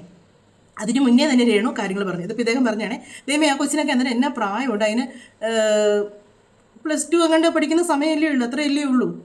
ആ ഒരു കൊച്ചിനെ വെച്ചാണ് പറഞ്ഞിരിക്കുന്നത്. രേണു ഒത്തിരി ഫ്രണ്ട്സ് ഉണ്ട്, ഒത്തിരി ലേഡീസ് എല്ലാം ജെൻസാണ് ഫ്രണ്ട്സ് ഉള്ളത്. അതിൽ ഇവരെല്ലാം ഇഷ്ടമാണെന്ന് പറഞ്ഞാൽ എൻ്റെ ഫോട്ടോ അയച്ചിട്ടുണ്ടായിരുന്നു എൻ്റെ കയ്യിൽ. ആ ഫോട്ടോ പിന്നെ അത് മാറ്റി കളയുകയും ചെയ്തു. താടി വെച്ച പയ്യൻ്റെ ഫോട്ടോ. പിന്നെ ആ ഫോട്ടോ പിന്നെ അതിനോട് ചോദിക്കാറില്ലേ. പിന്നെ ചേച്ചി പുള്ളിക്കാരി ചേച്ചി ഇടയ്ക്കിടയ്ക്ക് വിളിച്ച് കാര്യം പറയും. പുള്ളിക്കാരി ആ നല്ല പറയായിരുന്നു. പുള്ളിക്കാരി ലില്ലു മോളോട് ജോലിക്ക് പോകുന്നുണ്ട് പറഞ്ഞു. ഈ റേഡ് വന്ന് പറഞ്ഞാൽ കേൾക്കത്തില്ലെന്ന് പറഞ്ഞു. വല്ലതും പറഞ്ഞാൽ ചീത്ത വിളിക്കുമെന്ന് പറഞ്ഞു. പിന്നെ പുള്ളിക്കാരി ചേച്ചിയുടെ കൊച്ചു ഒരു ആക്സിഡൻ്റ് ആയി, സൈക്കിളിൽ നിന്ന് വീണ് അങ്ങനെ തല പൊട്ടി കോട്ടയം ഹോസ്പിറ്റലിൽ അഡ്മിറ്റ് ആയിരുന്നു. ആ സമയത്ത് രേണു അവിടെ പോയി കൊച്ചിൻ്റെ പറഞ്ഞു, പെൺകൊച്ചാണ്, +2 പഠിക്കുന്നത്. കൊച്ചു ഈ നോക്കിയിരുന്ന് ഞാൻ കാണണമെങ്കിൽ ഇറങ്ങി പോകണമെന്നൊക്കെ പറഞ്ഞു. അങ്ങനെ ഇവർ തമ്മിൽ ഇപ്പോൾ ഒരു വഴക്കിൽ നിൽക്കുന്നതാണ് ഞാൻ അറിഞ്ഞിട്ടുള്ളത്. ഇതിപ്പോൾ നടന്ന കാര്യമല്ല കേട്ടോ, നേരത്തെ കാര്യമാണ് അദ്ദേഹം പറയുന്നത്. രേണു ഒരു ഇച്ചിരി ഫെയിമായിട്ടൊക്കെ വരുന്ന സമയത്ത് ഉള്ള കാര്യമാണ്. ഇങ്ങനെ സുധി മരിച്ച സമയത്തൊക്കെ ഉള്ള ഒരു കാര്യമാണ് ഇദ്ദേഹം ഈ പറയുന്നത്. ആ സമയത്ത് രേണുവിൻ്റെ ചേച്ചി തമ്മിൽ പ്രശ്നങ്ങളുണ്ടായി എന്നൊക്കെയാണ്. പക്ഷേ ഇപ്പോൾ അവർ തമ്മിൽ യാതൊരു പ്രശ്നമില്ല. ഭയങ്കര കമ്പനിയാണ്, ഭയങ്കര കമ്പനി. എന്ന് വെച്ചാൽ അതൊരു അഗാധമായ ഒരു കമ്പനിയാണ്. കാര്യം അനിയത്തി കൊണ്ടുവരുന്നതെല്ലാം ചേച്ചിക്ക് വേണമല്ലോ. പിന്നെ ഇതിനകത്ത് പറയുന്ന ഒരു കാര്യം എന്ന് പറഞ്ഞാൽ ആൺ സുഹൃത്തുക്കളാണ് രേണുവിന് കൂടുതലുള്ളത്. അത് നമ്മുടെ ശ്രീതു പറഞ്ഞിട്ടുണ്ട്. ശ്രീതു പറഞ്ഞിട്ട് ഷൂട്ടിംഗ് സ്ഥലത്ത് ചെന്നാലും ഒരു പെൺകുട്ടിയായിട്ട് മിണ്ടുന്നതോ ഒരു പെൺകുട്ടിയായിട്ട് അടുത്തിരിക്കുന്നതോ അല്ലെങ്കിൽ ഒരു പെൺകുട്ടിയുടെ തോളെ കയറ്റിരിക്കുന്നതോ രേണുവിനെ കണ്ടിട്ടില്ല. എവിടെ ആണുങ്ങളുണ്ടോ അതിൻ്റെ നടുക്കാണ് അവരെ കെട്ടിപ്പിടിച്ചോ അല്ലെങ്കിൽ അവരെ മുട്ടി നിന്നേ രേണു. അത് ശ്രീതു നല്ല വ്യക്തമായിട്ട് പറഞ്ഞിട്ടുണ്ട്. അതിൻ്റെ ഒരു വീഡിയോ ഞാൻ ഇടുകയും ചെയ്തിട്ടുണ്ട്. ആ ഒരു കാര്യം ശ്രീതു പറഞ്ഞിട്ടുണ്ട്. അപ്പോൾ അതും ഈ പറയുന്ന എല്ലാവരും ഒരുപോലെ ഒന്നിച്ച് കള്ളത്തരം പറയുമല്ലോ. ഈ രേണുവിന് സുധിച്ചേട്ടന്റെ പേരില് സഹായങ്ങൾ എന്തെങ്കിലും കിട്ടിയതായിട്ട് നിങ്ങൾക്ക് അറിയോ? സഹായം ഒത്തിരി കിട്ടുന്നുണ്ട്. ലക്ഷ്മി നക്ഷത്രം പുള്ളിക്കാരി പൈസ കൊടുക്കും. ഇപ്പം കൊടുക്കുന്നത് അറിയത്തില്ല. ഒരു എന്താണ് എന്ന് പറഞ്ഞാലും പൈസ കൊടുക്കും. 6000 രൂപ മാസം കൊടുക്കാറുണ്ടായിരുന്നു എന്നെ പറയണമായിരുന്നു. അതായത് ആ സുധിച്ചേട്ടനുണ്ടായിരുന്ന പരിപാടിയിലെ ആളുകളൊക്കെ സഹായിച്ചിട്ടുണ്ടോ? ആ ഒത്തിരി ആൾ കൊടുത്തിട്ടുണ്ട്. അത് ആരും രംഗത്ത് പറഞ്ഞിട്ടില്ല. ഒത്തിരി കൊടുത്തിട്ടുണ്ട്. ഇപ്പം ആരും കൊടുക്കാറില്ലെന്നാണ് എൻ്റെ അറിവ്. പുള്ളിക്കാരി ഇപ്പം ഇങ്ങനെ ഇതെല്ലാം ഇവിടെ ആരും കൊടുക്കാറില്ല. പൈസകളൊന്നും ആരും ആരും പറഞ്ഞാൽ കേൾക്കത്തില്ല. അച്ഛനെ ചീത്ത വിളിക്കും. അച്ഛൻ നമ്മൾ ഈ മേടി പറഞ്ഞ അച്ഛനെ ചീത്ത വിളിക്കും, അമ്മയെ ചീത്ത വിളിക്കും. പുള്ളിക്ക് തോന്നുന്ന ഇഷ്ടപ്പെട്ട് ജീവിക്കുന്നതാണ്. സുധിച്ചേട്ടൻ മരിച്ചതിന് ശേഷം അവർക്ക് സഹായങ്ങൾ ഉണ്ടായിട്ടുണ്ടെന്നാണ് അദ്ദേഹത്തോട് ചോദിച്ചത്. അദ്ദേഹം പറഞ്ഞു സുധിച്ചേട്ടൻ ഇത് എനിക്കൊന്ന് സുധിച്ചേട്ടൻ്റെ ഫ്രണ്ട്സ് ആണ് കേട്ടോ, ഫ്രണ്ടാണ്. അങ്ങനെയാണ് രേണുവിന് പരിചയം അയക്കുന്നതെന്നാണ് എനിക്ക് തോന്നുന്നത്. കാര്യം രേണു സുധിച്ചേട്ടൻ മരിച്ച സമയത്ത് രേണു ഇന്നലത്തെ ഒരു ഇതിലൂടെ പറയുന്നത് സുധിച്ചേട്ടൻ മരിച്ച സമയത്ത് നിങ്ങൾക്കൊക്കെ അറിയാമല്ലോ, കുറേ കടങ്ങളും കുറേ പ്രാരാബ്ദങ്ങളും മാത്രമായിട്ടാണ് ഞാൻ മുന്നോട്ട് ഇറങ്ങിയത്. ആ സമയത്ത് കിട്ടിയ പൈസയുടെ കണക്കൊന്നും ഇത് ഒരുപാട് പേര് ഒരുപാട് തവണ എടുത്ത് പറഞ്ഞ കാര്യങ്ങളാണ്. പൈസയും കാര്യങ്ങളൊക്കെ കിട്ടി എന്നുള്ള കാര്യം ഇത് ആ സമയത്തുള്ള കാര്യങ്ങളാണ്. ആ ഷോയിലുണ്ടായിരുന്നവർ ഒരുപാട് പേര് സഹായിച്ചിട്ടുണ്ട്. പിന്നെ ഇവരുടെ രീതികൾ മാറിക്കഴിഞ്ഞപ്പോഴത്തേക്കാണ് ആരും സഹായം ഇല്ലാതായത്. ഇവരുടേതായ ഒരു തോന്നിവാസത്തിൽ കാണിക്കുന്നു, ഒരു അഴിഞ്ഞാട്ടം പോലെ ഇവർ ഇറങ്ങിക്കുന്നു കണ്ടു കഴിഞ്ഞപ്പോഴാണ് ഇവരെ ആരും സഹായിക്കാതായത്. അവർ എന്നേലും പറഞ്ഞു കഴിയുമ്പോൾ പറഞ്ഞില്ലേ അച്ഛനും അമ്മയ്ക്കും വിളിക്കുന്നു. അത് പറഞ്ഞ കറക്റ്റാണ്, അതിനൊരു മാറ്റവും ഇല്ല. അപ്പോൾ ഇതാണ് ഇപ്പോൾ നമ്മുടെ ഷെബീന ബീവി പറഞ്ഞ് സുധിയുടെ ഷേപ്പുള്ള രേണു പൈസ പറ്റിച്ച് ഇതാക്കി ആണെന്ന് പറയുന്നത്. പിന്നെ ഇതിപ്പം രേണു വന്നിച്ച് കുറേ കാര്യങ്ങൾ പറയുന്നുണ്ട്. രേണുവിനെ ചേർത്ത് പിടിക്കുന്ന സപ്പോർട്ട് ചെയ്യുന്ന കുറേ ആൾക്കാരുണ്ട്. അവരോട് എന്താ പറയുന്നത്? സത്യം പറഞ്ഞാൽ ഉള്ളിൻ്റെ ഉള്ളിൽ ഒരുപാട് വലിയൊരു താങ്ക്സ് ആണ്. എന്നെ ചേർത്ത് പിടിക്കാൻ ഇത്രയും പേരുണ്ടല്ലോ, അത് ഭയങ്കര. ആരൊക്കെ ഏറ്റവും കൂടുതൽ ഓർമ്മിക്കാൻ പറ്റിയ മുഖങ്ങൾ? എന്റെ വീട്ടുകാർ, കരീഷ്മ, അതുപോലെ എനിക്ക് നല്ല ബ്ലോഗേഴ്സ് ഒക്കെ. ശ്രീലക്ഷ്മി ഒക്കെ തുടക്കത്തിൽ രേണുവിനെ കുറിച്ച് നെഗറ്റീവായിട്ട് പറയുന്നുണ്ട്. പക്ഷെ ഇപ്പൊ ഭയങ്കരമായിട്ട് പോസിറ്റീവ് പറയുന്നുണ്ട്, മനസ്സിലാക്കി സപ്പോർട്ട് ചെയ്യുന്നുണ്ട്. തീർച്ചയായിട്ടും. അപ്പൊ ശ്രീലക്ഷ്മിയായിട്ടുള്ള ഒരു ബന്ധം എങ്ങനെയായിരുന്നു രേണു? ലക്ഷ്മി എന്റെ ഫ്രണ്ട് തന്നെയാണ് നേരത്തെ തൊട്ട്. അപ്പം അതിന്റെ ഇടയ്ക്ക് ഞാനൊരു ബിഗ് ബോസിനൊക്കെ ഇറങ്ങി കഴിയുമ്പോൾ കുറച്ച് മാനസികമായിട്ട് പ്രശ്നമായിട്ട് ഒരു ആൽബത്തിനെ വെച്ച് അവളെ കണ്ടിട്ട് ഞാനാണ് എന്റെ ഭാഗത്തുനിന്നാണ് ഞാൻ മൈൻഡ് ചെയ്തില്ല. വേറൊന്നുമല്ല, ഞാൻ വേറെ എന്തോ ചിന്തയിലായിരുന്നു. അപ്പൊ അവൾക്കെന്തോ ഹേർട്ട് ചെയ്ത് കാണാം, അതുകൊണ്ടായിരിക്കും അവളങ്ങ് ഇപ്പൊ എന്തായാലും ഒരു പ്രശ്നവുമില്ല ഞങ്ങൾ തമ്മിൽ. ഇപ്പം എങ്ങനെ ഇരിക്കുന്നു? രേണുവാണ് ഇവരെല്ലാം കളത്തിലിറക്കിയത്. ഇപ്പം മനസ്സിലായില്ലേ, സപ്പോർട്ട് ചെയ്യുന്നവരുടെ പേരുകളും കാര്യങ്ങളും ഒക്കെ പറഞ്ഞത് ഇവരെല്ലാം രേണുവാണ്. എനിക്കന്ന് രേണുവിൻ്റെ ഈ മാനേജർ എന്ന് പറയുന്നത് ട്രാൻസ്ജെൻഡർ ആണോ എന്ന് എനിക്കൊരു ഡൗട്ടുണ്ട്. അതെപ്പോഴും ഞാൻ കേട്ടിട്ടുണ്ടായിരുന്നു. ആണോ എന്ന് എനിക്ക് കറക്റ്റായിട്ട് അറിയത്തില്ല, എൻ്റെ ഒരു ഡൗട്ടാണ്. അവരിലൂടെ ഞാൻ തോന്നുന്നു ഇവരൊക്കെ ആയിട്ട് ഈ രേണുവിന് ഒരു കാര്യം ജാസിയൊക്കെ ആയിട്ട് ഒരു നല്ല കമ്പനിയാണ്. അങ്ങനെ ഇവരെല്ലാം കൂടി ഒരു കമ്പനിയായിട്ട് നിൽക്കുന്നത്. അപ്പം അതുകൊണ്ടായിരിക്കാം അവരൊക്കെ ഇവർക്ക് വേണ്ടി സംസാരിക്കാനായിട്ട് വന്നതെന്ന് തോന്നുന്നു. കാര്യം മാന്യമായിട്ടുള്ള ആരെയും കണ്ടില്ല സംസാരിക്കാനായിട്ട്. ഇങ്ങനെ കുറേ എണ്ണങ്ങൾ അത് വന്നു വെച്ച് പറയുന്ന മൊത്തം പൊട്ടത്തരം. അവരൊക്കെ കമന്റ് ബോക്സിൽ നോക്കിയേ കാണാം അവരൊക്കെ പറയുന്നതിനുള്ള മറുപടി എങ്ങനെയാണ് പ്രേക്ഷകർ കൊടുക്കുന്നതെന്നുള്ളത്. പൈസ അടച്ചാൽ അത് കൊണ്ടുവരാൻ പറ്റുമായിരുന്നില്ല? പറ്റത്തില്ല അല്ലേ? നമ്മുടെ ട്രോളി ബാഗ് 2 എണ്ണമല്ല, ഒരെണ്ണേ പറ്റത്തുള്ളൂ. ഇത് ഹാൻഡ് ബാഗിൽ കൊണ്ടുവരാൻ പറഞ്ഞു. അതായത് നമ്മുടെ ഫ്ലൈറ്റിനകത്ത് കയറ്റാൻ പറഞ്ഞു. നമ്മളെ കൊണ്ടുവന്ന് വിട്ടപ്പം ഇത് സൈസ് കൂടുതലായിട്ട് അവർ പറഞ്ഞ് പറ്റില്ല. അപ്പൊ ഇത് കളയാൻ പറഞ്ഞു. എനിക്ക് ഇത് കളയാൻ മനസ്സ് വരുന്നില്ല. ടീച്ചറുടെ കാര്യമായിട്ട് ഇങ്ങനെ വലിയത് കുറെ സാധനങ്ങൾ എടുത്ത് കളഞ്ഞിട്ട് ഇത് മാത്രം കൊടുക്കും. കവറിനകത്ത് കുറച്ച് സാധനം. ഹനാനും അദ്ദേഹമൊക്കെ പറയുന്നത് കേട്ട് എനിക്ക് സുധിച്ചേട്ടൻ്റെ പെട്ടി കളയാൻ മനസ്സ് വരുന്നില്ല എന്നൊക്കെ പറയാം. സ്നേഹപ്രകടനങ്ങൾ കാണുമ്പോണ്ടല്ലോ പഠിച്ച കള്ളിയാണ്, നല്ല പോലെയാണ്. നമ്മൾ പറയും പൊട്ടിയാതും വണ്ടി എന്നൊക്കെ ഒന്നുമല്ല. ഇവർ വേറെ ഏതൊക്കെയോ സംഭവങ്ങളാണ്, നമുക്ക് പോലും കണ്ടുപിടിക്കാൻ പറ്റാത്ത, നമുക്ക് പോലും മനസ്സിലാക്കാൻ പറ്റാത്ത എന്നതൊക്കെയോ ഒരു സംഭവമാണ്. ഇവർ ഈ ഒരു കലിപ്പാണ് ഇവർ ഷെബീന ബേബി എടുത്ത് തീർക്കുക. ഇവരുടെ പെട്ടി മൊത്തം ഇവർക്ക് കൊണ്ടുവരാൻ പറ്റിയില്ല. അതല്ലാതെ പൈസ അടച്ച് കൊണ്ടുവരാൻ പറ്റത്തില്ല എന്നൊക്കെ ചോദിച്ചപ്പോൾ കൂടെ വന്നിട്ട് പോയെന്ന് ഏതാണ്ടൊക്കെ എനിക്ക് അതിനെപ്പറ്റി വലിയ ഡീറ്റെയിൽ ആയിട്ട് അറിയത്തില്ല. ഷെബീന ബേബിയൊക്കെ പോയിട്ടുണ്ടെങ്കിൽ അവർക്ക് അതിനെപ്പറ്റി അറിയാം കേട്ടോ. ഇതാണ് കാരണം എന്നാണ് ഷെബീന ബേബി പറയുന്നത്. അതിൻ്റെ ഇടയ്ക്ക് എയർപോർട്ടിൽ വെച്ച് ഓരോ ഡയലോഗ് അടിക്കുന്നുണ്ട്. പോലീസുകാർ നോക്കുന്നു, ഈ ചെറിയൊരു സാധനം ഇവളുടെ പുറകെയാണല്ലോ മീഡിയക്കാർ മൊത്തുന്നത്. പോലീസുകാർക്ക് അറിയത്തില്ലല്ലോ ഇവരെല്ലാം വിളിച്ച് വരുത്തിച്ചാണ് തമ്പുരാട്ടി ഇങ്ങോട്ട് വന്നേക്കുന്നുള്ളത്. ഇവരോടൊക്കെ പറഞ്ഞേച്ചാണല്ലോ. എനിക്കൊന്ന് യുവമാരൊക്കെ ആ എയർപോർട്ടിൽ 2-ാം തീയതി എത്തുന്നല്ലേ പറഞ്ഞേ. അവിടെ പെട്ടി കിടക്കുമാരെന്ന് തോന്നുന്നു. പെട്ടി കിടന്നു വെച്ച് പിറ്റേ ദിവസം വന്നപ്പോഴത്തേക്ക് ഓടി ഇങ്ങനെ ചെന്നാന്ന് തോന്നുന്നു. ഇത്രയും മീഡിയക്കാർ ഈ പ്രാവശ്യം എനിക്കൊന്ന് ഇച്ചിരി കുറവുണ്ടെന്ന് തോന്നുന്നു മീഡിയക്കാരൊക്കെ കേട്ടോ. കഴിഞ്ഞ പ്രാവശ്യമൊക്കെ ഭയങ്കര തെള്ളായിരുന്നു. ഏകദേശമൊക്കെ ഇവരുടെ ഒരു തീർന്നെന്ന് അറിയുന്നതുകൊണ്ടായിരിക്കാം. പക്ഷേ ഈ മീഡിയക്കാരാണ് കണ്ടന്റുകൾ ഇട്ട് തരുന്നത് കേട്ടോ. ഇവളെ കൊണ്ട് വേണ്ടത് മൊത്തം പറയിപ്പിക്കുന്നത് ഇവന്മാരാണ്. അതുകൊണ്ടാണ് ഇവർക്ക് ഇത്രയും ചീത്തപ്പേര് വരുന്നത്. ഇവർ എയർപോർട്ടിൽ വന്നിച്ച് നേരെ ഇവരോട് എന്തെങ്കിലും ചോദിച്ചാൽ ഇവർക്ക് പറയിപ്പേ സംസാരിക്കുന്നില്ല എന്ന് പറഞ്ഞ് പോയിരുന്നെങ്കിൽ ഇവരെ ആർക്കും ഒന്നും റിയാക്ട് ചെയ്യാൻ പറ്റത്തില്ല. ഈ റിയാക്ഷൻ മീഡിയക്കാരും ചമ്മിപ്പോയേനെ, എല്ലാവരും ചമ്മിപ്പോയായിരുന്നേനെ. ഇവർ വന്നു കഴിഞ്ഞാൽ എന്നതിലൊക്കെ കണ്ടന്റ് കിട്ടുമെന്ന് തന്നെ നമ്മൾ പ്രതീക്ഷ തന്നെയാണ് ഇരിക്കുന്നത്. അപ്പോൾ ഇവരൊന്നും മിണ്ടാതെ പോയിരുന്നെങ്കിൽ ചിലപ്പോൾ ചമ്മി. പക്ഷേ ഇവരങ്ങനെ മിണ്ടാതെ പോകത്തില്ല. കാര്യം ഇവർക്ക് അവിടെ ചേറി കേടി അതിനേക്കാൾ ഇരട്ടി ഏറിൽ ഇവിടെയും വന്ന് കയറണം. എന്നാലേ രേണുസുതി എന്ന് എല്ലാവരും പറഞ്ഞുകൊണ്ടിരിക്കുള്ളൂ. അതുകൊണ്ടാണ് ഇന്നലെ ഞാൻ വീഡിയോ ഇട്ടപ്പോഴത്തേക്കും കുറച്ച് കാര്യങ്ങൾ ഇങ്ങനെ പറഞ്ഞപ്പോഴത്തേക്ക് ഇവർ ഈ സബ്സ്ക്രിപ്ഷൻ ചെയ്തതിൻ്റെ കാര്യമൊക്കെ പറയുമ്പോൾ ഇങ്ങനെയുള്ള കാര്യങ്ങളൊക്കെ ആയിരിക്കും കൊച്ചിന്. അതിനൊരു പുള്ളിക്കാരി ഒന്നിച്ച് ഡയലോഗ് അടിക്കുന്നതായിട്ട് നിങ്ങൾ പറയുന്ന പോലെയാണോ? ഞങ്ങൾ പറയുന്നവരൊന്നും ജീവിക്കരുത്, ജീവിക്കേ വേണ്ടവർ. അവരങ്ങനെ തന്നെ ജീവിച്ചാൽ മതി. ഇനിയിപ്പോൾ ഞങ്ങളല്ല ഒടയതമ്പരം വന്ന് പറഞ്ഞാൽ അവർ മാറാൻ പോകുന്നില്ല, അത് ഞങ്ങൾക്കറിയാം. പക്ഷേ ഇവർ കള്ളങ്ങളാണ് ഞങ്ങൾ പൊളിച്ചുകൊണ്ടിരിക്കുന്നത്. ഇവർ എല്ലാവരുടെ മുന്നിൽ വലിയ മാന്യത്തി ആയിക്കൊണ്ട് കുറേ സത്യസന്ധര നിറകൂടെ വന്ന് പറഞ്ഞുകൊണ്ട് ഒരു വിധവയാണെന്ന് പറഞ്ഞുകൊണ്ട് വന്ന് കുറേ കോലങ്ങൾ കെട്ടുന്നുണ്ട്. അതാണ് ഞങ്ങൾ പൊളിച്ചടുക്കിക്കൊണ്ടിരിക്കുന്നത്. അല്ലാതെ ഇവർ നന്നാവുമെന്നോ അല്ലെങ്കിൽ ഇവരുടെ സ്വഭാവം നന്നാക്കാനോ ഒന്നുമല്ല. ഇവർ നന്നാകരുത്. അതേ ഞാൻ പറയുന്നുള്ളൂ. കാര്യം ഇവരെന്താണെന്നുള്ളത് ഇവർ തന്നെ എല്ലാവരും തെളിയിച്ച് കാണിക്കണം. ഇവരുടെ കള്ളങ്ങൾ മുഴുവൻ തെളിയണം. അതിനുവേണ്ടിയാണ് ഇപ്പോൾ ഇവർ വന്നു കഴിഞ്ഞ് ഇൻസ്റ്റയിൽ ഇവരൊരു ഇന്ന് ഇപ്പം ഇട്ടിട്ടുണ്ട്, ഒരു സ്റ്റാറ്റസ് ഇട്ടിട്ടുണ്ട്. ഞാൻ പറഞ്ഞില്ലേ ഇവരിത് ഇവിടെ എങ്ങ് നിർത്താൻ തയ്യാറല്ല. ഇവരിത് ചോദിച്ച് മേടിച്ച് ഇത് സംഭവിക്കാൻ പോകുന്നത് എന്നാന്ന് ചോദിച്ചാൽ ഇവരുടെ നാറ്റ കേസ് മുഴുവൻ പുറത്തു വന്ന് ഇവർ ഇത്രയും നാൾ ഇവരൊരു മുഖംമൂടി അണിഞ്ഞത് മുഴുവൻ പുറത്തു വരും. അതുപോലെ ഒരുപാട് കാര്യങ്ങൾ പറയുന്നുണ്ട്. ഇവരുടെ സർട്ടിഫിക്കറ്റ് അത് നമ്മൾ നേരത്തെ പറയുന്നുണ്ട്. ഇവരൊരു സർട്ടിഫിക്കറ്റ് കൊണ്ട് നടപ്പുണ്ടല്ലോ, ഇത് ഞങ്ങളുടെ രജിസ്റ്റർ മാരേജ് നടത്തിയ സർട്ടിഫിക്കറ്റ് ആണെന്ന് പറയുന്നത്. അതൊന്നും കറക്റ്റ് അല്ല എന്ന് പറയുന്നുണ്ട്. അതിനൊന്നും ഒരു വാല്യൂ ഇല്ല. ഇവർ ചുമ്മാ ഏതോ ഒരു മുദ്രപത്രം കൊണ്ട് നടക്കുന്നതാണ്. 20 രൂപ പത്രത്തിലൊക്കെയാണ് കൊണ്ട് കാണിക്കുന്നത്. അങ്ങനെ ഒരുപാട് കാര്യങ്ങൾ ഇവരെന്തൊക്കെയോ ഈ ഇൻഷുറൻസ് തുക വരാറായിട്ടുണ്ട്. അതിന് വേണ്ടിയുള്ള പെടാപ്പാട് ഇവർ കിടന്ന് പെടുവാണ്. ഇവരിപ്പം മിണ്ടാതിരുന്നാൽ ആ കിട്ടുന്ന പൈസ മേടിച്ചുകൊണ്ട് ഇവർക്ക് ജീവിക്കാവുന്നതേ ഉള്ളൂ. പക്ഷെ അവർ നിർത്തുകയല്ല, അതാ ഒരു കുഴപ്പം. തെർത്താത്തയ്ക്ക് മാത്രമുള്ള വീഡിയോ ആണ്. തെർത്താത്ത സത്യമാണ്. കസ്റ്റംസ് എന്റെ പെട്ടിയെല്ലാം പിടിച്ചെടുത്ത് തെർത്താത്ത. എനിക്ക് ഭയങ്കര സങ്കടമാണ് തെർത്താത്ത. കാരണം എന്നാന്നറിയോ, ആ പെട്ടിക്കകത്ത് നിറച്ചും ഡൈപ്പറായിരുന്നു. പിന്നെ വേറൊരു കാര്യം കൂടെ പറയട്ടെ. ഞാൻ എന്തായാലും എന്റെ ചേച്ചി ഡെലിവറിക്ക് പോയപ്പോ ഞാൻ ചേട്ടനെ അടിച്ചോണ്ടൊന്നും പോയിട്ടില്ല മോളെ. തെർത്താത്തയ്ക്ക് മാത്രമുള്ള റിപ്ലൈ ആണ്. തെർത്താത്തയ്ക്ക് നന്നായിട്ട് മനസ്സിലാവും. ഓക്കെ. കേട്ടില്ല, ഇത് അവിടുന്ന് ഇവിടുന്നും ആരെങ്കിലുമൊക്കെ എന്നേലൊക്കെ പറഞ്ഞ് ഇവരെ കൊണ്ട് പറയിപ്പിക്കുന്നതായിരിക്കും.